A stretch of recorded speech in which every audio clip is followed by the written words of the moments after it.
Bayangin di pagi hari, kamu sedang asik ngobrol sama teman kamu di depan sekolah sebelum pembelajaran dimulai. Dan tiba-tiba ada gempa bumi yang sangat besar mengguncang bangunan sekolah kamu, bahkan menjatuhkan vas bunga di ruang kelas kamu.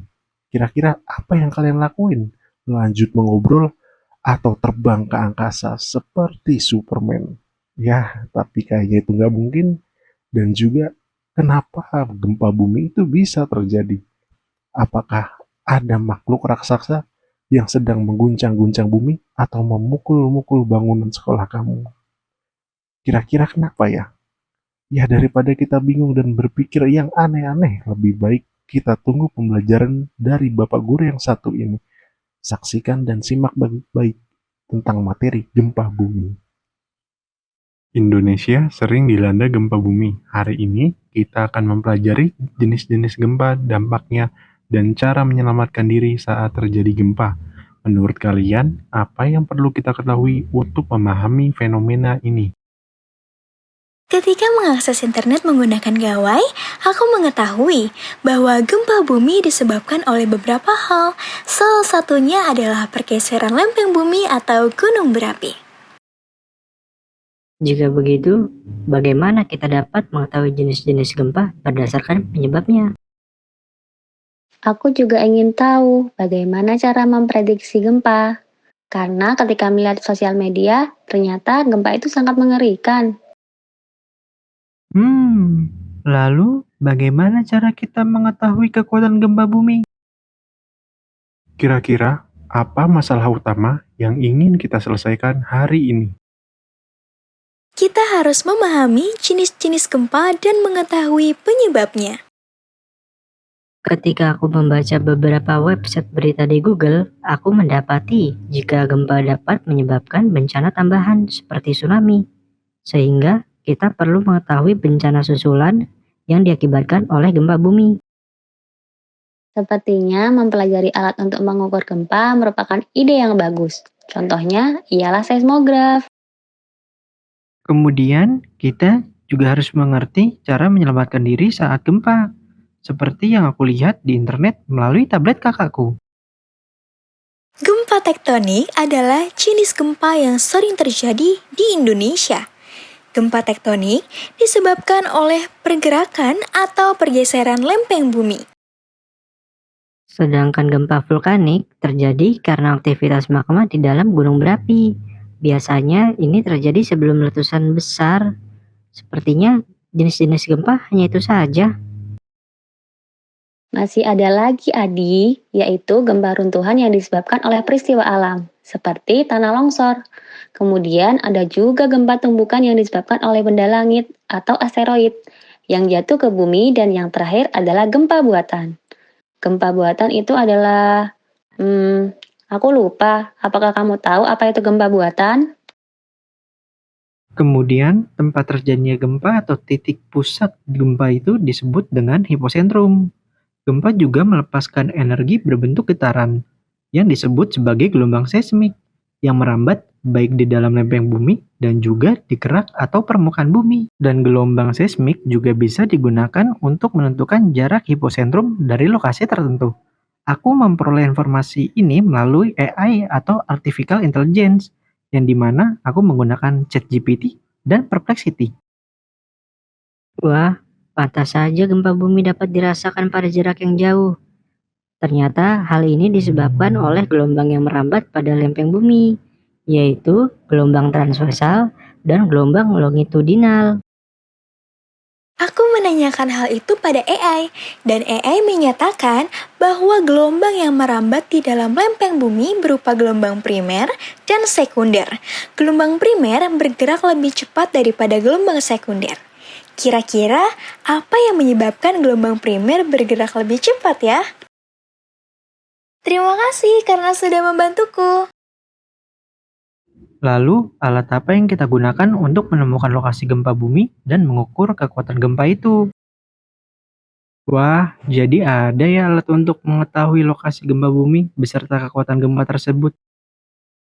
Aku menemukan diagram seismograf di Instagram yang menunjuk cara kerja alat ini dalam mencatat getaran tanah. Massa diam di dalam alat membantu mencatat pergerakan.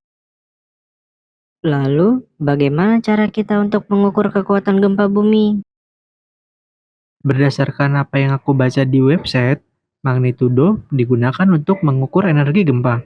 Gempa dengan magnitudo lebih dari 7 biasanya menyebabkan kerusakan besar. Magnitudo adalah ukuran energi yang dilepaskan oleh gempa. Semakin besar angkanya, semakin kuat gempanya. Magnitudo, bukankah untuk mengukur kekuatan gempa kita menggunakan skala Richter?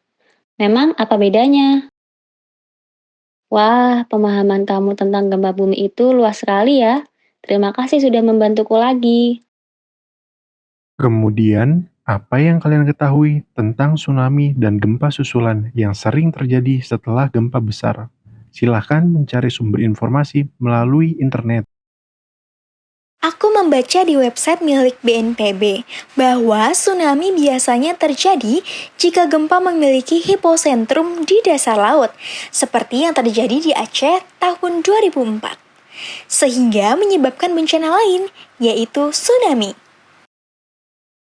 Dan gempa susulan terjadi karena lempeng bumi masih mencari keseimbangan setelah gempa utama. Ini sering lebih kecil, tapi bisa merusak bangunan yang sudah lemah. Aku melihat data dari website BNPB bahwa gempa dengan magnitudo lebih dari 7 sering disertai tsunami. Ini mengingatkan kita pentingnya sistem peringatan dini. Lalu, bagaimana cara kita untuk menyelamatkan diri saat terjadi gempa?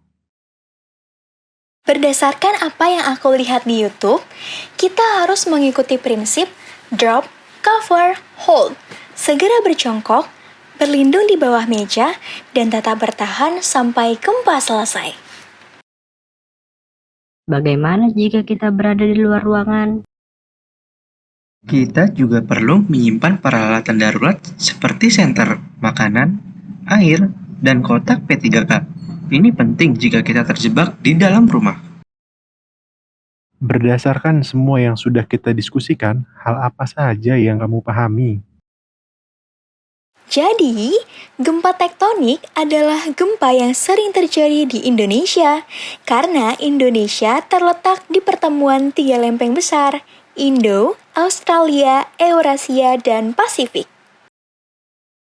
Sementara gempa vulkanik jarang terjadi, tetapi dampaknya bisa lebih besar, sehingga sering memicu letusan gunung berapi. Dengan membandingkan data magnitudo dan jarak epicentrum, kita bisa memprediksi dampak gempa di daerah tertentu. Aku ingin membuat poster digital tentang langkah-langkah penyelamatan diri ini, supaya orang lain juga tahu apa yang harus dilakukan. Baik, karena kalian semua sudah memahami materi sebelumnya dengan baik, Pak Guru ingin kalian membuat resume atau rangkuman tentang materi yang sudah kita pelajari dan poster digital tentang penanganan diri sebelum, saat, dan pasca terjadinya gempa bumi. Tentunya menggunakan bantuan aplikasi digital, yaitu Canva, atau boleh yang lain. Dan di bagian akhir, diberikan daftar pustaka cukup berupa link website atau YouTube atau sumber informasi lainnya. Apakah sudah ada yang pernah menggunakan Canva? Saya sudah pernah Pak Guru, cara menggunakan Canva untuk membuat bahan presentasi dan poster digital dapat kita lihat di YouTube, seperti ini. Baik, silakan kerjakan tugas kalian dengan menarik sesuai dengan imajinasi kalian masing-masing. Dipersilakan untuk mengakses internet jika itu membantu memperdalam pemahaman kalian tentang materi gempa bumi. Jika sudah selesai, silahkan diupload di Google Drive dan kemudian kirimkan linknya pada kolom tugas di LMS atau Learning Management System yang sudah Bapak buat. Karena kalian sudah membuat resume atau rangkuman dan poster digital, sekarang coba cek apakah informasi dan kesimpulan kalian sesuai dengan data dari BMKG atau sumber terpercaya lainnya.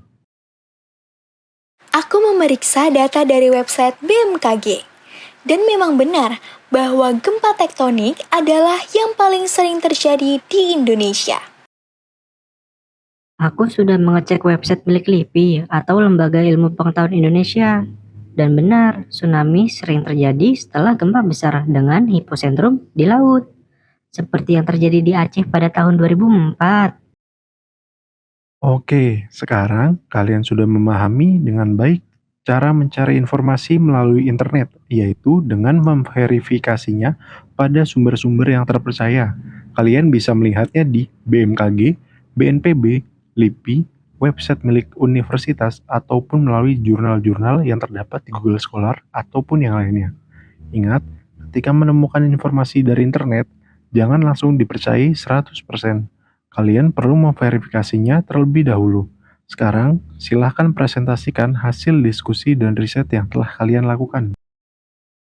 Kira-kira apa yang bisa kalian simpulkan dari data dan diskusi kita pada hari ini? Berdasarkan berbagai informasi dari internet, gempa bumi memiliki berbagai penyebab. Tetapi, gempa tektonik adalah yang paling sering terjadi di Indonesia. Kekuatan gempa dapat diukur dengan magnitudo. Dan semakin besar magnitudo, maka semakin besar dampak kerusakannya. Aku jadi mengerti cara mendeteksi gempa dan peringatan dini, yaitu dengan alat seperti seismograf. Sepertinya kita harus selalu waspada dan memahami cara menyelamatkan diri saat terjadi gempa, terutama di daerah yang berpotensi terjadinya gempa.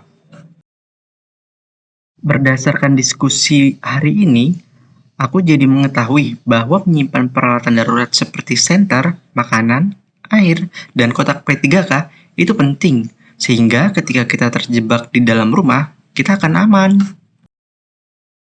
Jika berada di luar ruangan, hindari bangunan tinggi, tiang listrik, atau pohon.